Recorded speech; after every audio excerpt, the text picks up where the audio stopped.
नमस्कार, yes news महाराष्ट्रमध्ये आपल्या सर्वांचे स्वागत। पीक विमा पंचनाम्यासाठी पैसे मागितले म्हणून कर्मचाऱ्याला दिला चोप। तालुका कृषी अधिकाऱ्यांसमोर घडली घटना।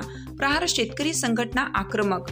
वाळवा तालुक्यात इस्लामपूर येथे पीक विमा कंपनीच्या अधिकाऱ्यांनी पीक नुकसान पंचनामा करताना शेतकऱ्यांच्याकडून पैशाची मागणी केली, म्हणून प्रहार शेतकरी संघटना जिल्हा प्रमुख दिग्विजय पाटील यांनी संबंधित पीक विमा कंपनीच्या मॅनेजरला तालुका कृषी अधिकाऱ्यांसमोरच चोप दिला। यावेळी परिसरातील शेतकरी व प्रहार शेतकरी संघटनेचे कार्यकर्ते मोठ्या संख्येने उपस्थित होते। जय शिवराय, जय प्रहार। मी दिग्विजय पाटील, प्रहार शेतकरी संघटना सांगली जिल्हा प्रमुख। आज बघायला गेलं तर सांगली जिल्हा असेल, कोल्हापूर जिल्हा असेल, महापुरानं भरपळून निघतोय।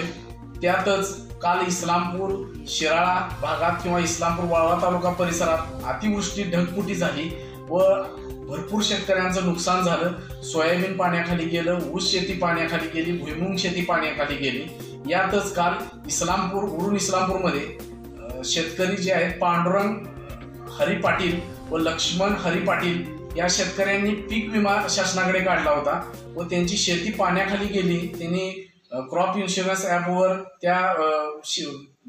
जी बाधित शेती आहे त्याची नोंदणी केली व जेव्हा पीक विमा कंपनीचे कर्मचारी जेव्हा त्यांच्या नुकसानीचा पंचनामा करायला आले, त्यांनी पंचनामा केला व त्या शेतकऱ्यांच्याकडं एकरी 2-2 हजार रुपयाची मागणी केली व जर पैसे दिले नाहीत तर तुमचा पीक विमा मिळून देणार नाही, तुमचा प्रस्ताव पाठवला जाणार नाही, अशा प्रकारची धमकी दिली।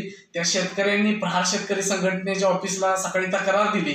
त्या शेतकऱ्यांना, बाधित शेतकऱ्यांना घेऊन आम्ही तालुका कृषी ऑफिसला गेलो।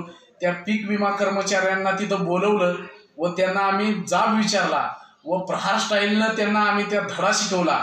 जर इथून पुढं जर शेतकऱ्यांच्या माझ्या देठाच्या काडीला सुद्धा हात जर लागला तर त्याचा हात कलम करू, या शिवरायांच्या उक्तीप्रमाणे प्रहार शेतकरी संघटना बच्चू भाऊंच्या आदेशानं काम करत राहील। धन्यवाद।